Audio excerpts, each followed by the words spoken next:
Hello दोस्तों, स्वागत है आप सभी का आपके अपने YouTube चैनल ITI क्लासेस में। तो दोस्तों, लास्ट क्लास में हम लोगों ने बात की थी वर्ष 2018 में पूछे गए प्रश्न पत्र की। Trade theory fitter first year का ये आपका पेपर था। तो इसके जो 25 प्रश्न हैं वो हम पहले ही डिस्कस कर चुके हैं। तो आज हम उसी वीडियो को आगे कंटिन्यू करेंगे प्रश्न नंबर 26 से। तो वीडियो को शुरू करने से पहले मैं आपको बताना चाहूँगा, यदि आप चैनल पर पहली बार आए हैं तो प्लीज़ चैनल को सब्सक्राइब करें, वीडियो को अधिक से अधिक शेयर करें। और ये सभी प्रश्न आप PDF में भी डाउनलोड कर सकते हैं। उसके लिए आप हमारा टेलीग्राम ग्रुप ज्वाइन कर सकते हैं और ग्रुप का जो लिंक है वो हमारे इस वीडियो के डिस्क्रिप्शन में आपको दिया गया है। तो चलिए शुरू करते हैं। प्रश्न नंबर 26 है आपका कि वर्नियर कैलिपर के निर्माता पियर वर्नियर निम्नलिखित में से किस देश से संबंधित हैं। ऑप्शन इसमें आपको दिए गए हैं, इटली, जर्मनी, फ्रांस या फिर इनमें से कोई नहीं। अब आपके पियर वर्नियर जो थे ये आपके फ्रेंच मैथमेटिशियन थे।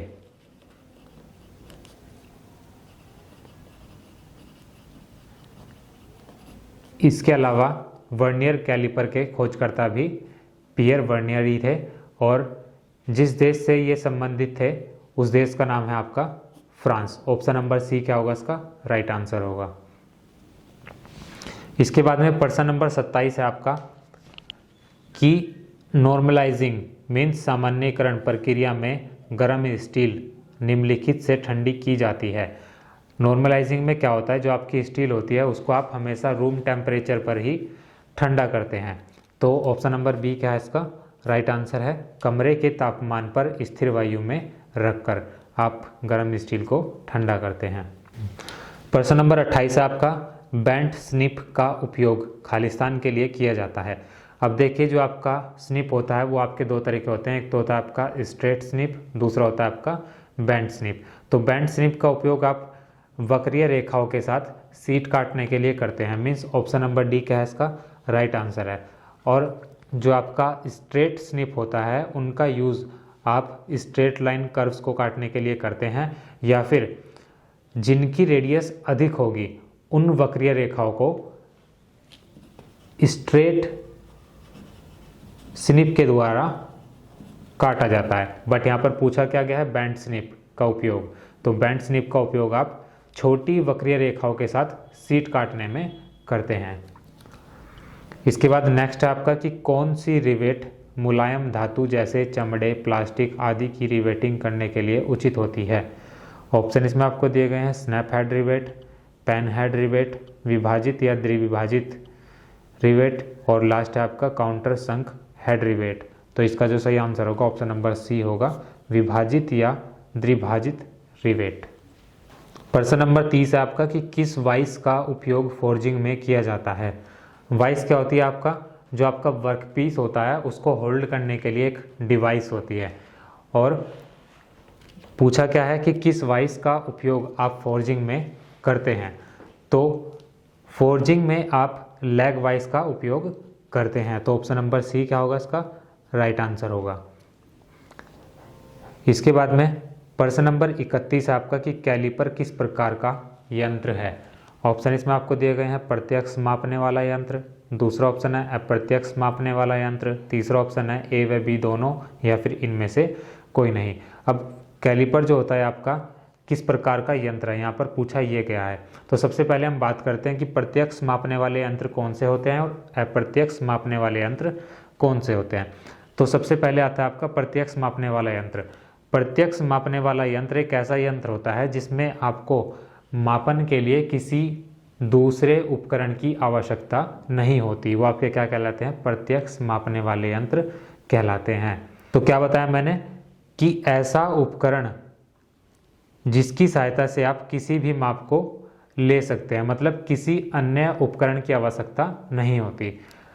ठीक इसी प्रकार अप्रत्यक्ष है आपका। अप्रत्यक्ष में क्या होता है आपका, अप्रत्यक्ष में आपको मापन के लिए किसी अन्य उपकरण की सहायता लेनी होती है। वो क्या होते हैं, आपके कैलिपर्स होते हैं। तो कैलिपर आपका किस प्रकार का यंत्र है, अप्रत्यक्ष मापने वाला यंत्र है। ऑप्शन नंबर बी क्या होगा, इसका राइट आंसर होगा। इसके बाद में नेक्स्ट क्वेश्चन है आपका, काफ़ी इंपॉर्टेंट क्वेश्चन भी है और बढ़िया क्वेश्चन है एकदम। तो प्रश्न आपसे पूछा है कि विद्युत की सबसे अच्छी चालक धातु कौन सी है। देखिए विद्युत की सबसे अच्छी चालक धातु जो होती है वो आपका क्या होती है, कॉपर होती है। बट यहाँ पर तांबा, एल्यूमिनियम, सोना और लोहा, चार ऑप्शन आपको दिए गए हैं। तो सबसे अच्छी चालक धातु जो होगी वो आपकी कॉपर होती है। बट यहाँ पर बात करें अगर हम, तो ऑप्शन नंबर सी सोना क्या होगा, इसका राइट आंसर होगा।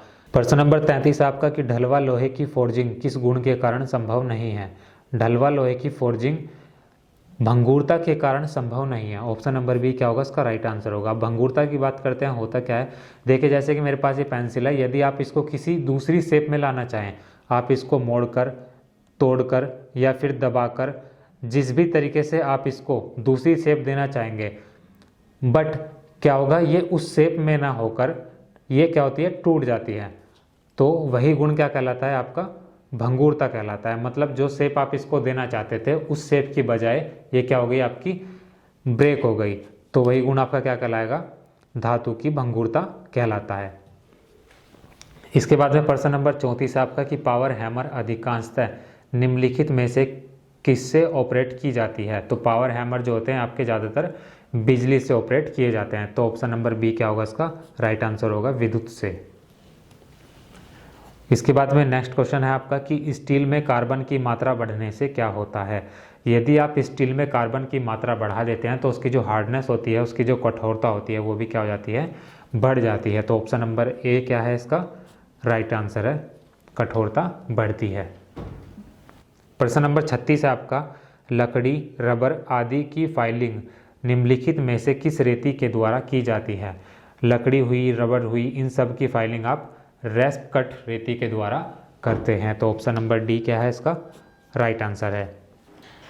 प्रश्न नंबर 37 आपका, हैचेट स्टैक का उपयोग किया जाता है। अब हैचेट स्टैक का उपयोग आप जनरली सीट को फोल्ड करने के लिए करते हैं। तो ऑप्शन नंबर सी क्या होगा, इसका राइट आंसर होगा। और ये जो होते हैं आपके, आपने वाइपर देखा होगा, जैसे छोटे वाइपर होते हैं आपके, ये उस आकार के होते हैं। इसके बाद में नेक्स्ट क्वेश्चन है आपका कि रेती की पिनिंग को खालिस्तान से हटाया जाता है। रेती की पिनिंग को आप जनरली रेती कार्ड से हटाते हैं। इसके बाद अगला प्रश्न आपका कि वाइस में मुलायम जा क्यों उपयोग किया जाता है। अब वाइस मैंने आपको बताया कि एक होल्डिंग डिवाइस होती है जिसमें आप क्या करते हैं, अपने वर्कपीस को होल्ड करके उस पर कार्यवाही करते हैं। तो वाइस में मुलायम जा इसलिए उपयोग की जाती है ताकि जो आपकी फिनिश्ड सरफेस होगी, जैसे कि मतलब जो आपने प्रोसेस जो आप करने होते हैं आपको किसी भी जॉब पर, वो प्रोसेस यदि आप पूरे कर लेते हैं और उसके बाद उन फिनिश्ड सरफेस पर कोई भी किसी भी तरह का हानि ना पहुंचे, मीन्स उसकी सरफेस पर किसी भी तरह की कोई भी दिक्कत परेशानी ना आए, या फिर कह सकते हैं किसी तरह का कोई स्क्रैच ना आए, इसलिए आप क्या करते हैं, मुलायम जौ का इस्तेमाल करते हैं। तो ऑप्शन नंबर ए क्या होगा, इसका राइट आंसर होगा। फिनिश्ड सरफेस की सुरक्षा करने के लिए आप क्या करते हैं, मुलायम जौ का इस्तेमाल करते हैं। इसके बाद में नेक्स्ट क्वेश्चन है आपका, खालिस्तान चिन्हन करने के पहले का प्रयोजन रखना चाहिए। अब देखिए कोई भी आप मार्किंग करते हैं तो सबसे पहले आपको क्या करना होता है, सबसे पहले काम आपका ये होता है कि आप एक रेफरेंस पॉइंट ले लेते हैं या फिर एक रेफरेंस बिंदु ले लेते हैं, संदर्भ बिंदु ले लेते हैं, फिर वहीं से आप क्या करते हैं, अपना काम स्टार्ट करते हैं। तो ऑप्शन नंबर ए क्या होगा, इसका राइट आंसर होगा। प्रश्न नंबर 41 है आपका कि निम्नलिखित में से कौन सा मार्किंग मीडिया से संबंधित नहीं है। मार्किंग मीडिया मीन्स मार्किंग करने के लिए जो जो आप इस्तेमाल करते हैं। तो इसके लिए क्या होता है, लेआउट डाई, ये भी आप मार्किंग मीडिया के तौर पर यूज़ करते हैं। पर्शियन ब्लू भी आपका मार्किंग मीडिया होता है। सरफेस प्लेट, इसका कोई यहाँ पर सेंस नहीं है, तो इसलिए पूछा क्या है आपसे, मार्किंग मीडिया से संबंधित नहीं है। तो ऑप्शन नंबर सी क्या होगा, सरफेस प्लेट इसका राइट आंसर होगा। प्रश्न नंबर 42 आपका, खालिस्तान मार्किंग मीडिया सूखने में अधिक समय लेता है और यह स्पष्ट रेखा बनाता है।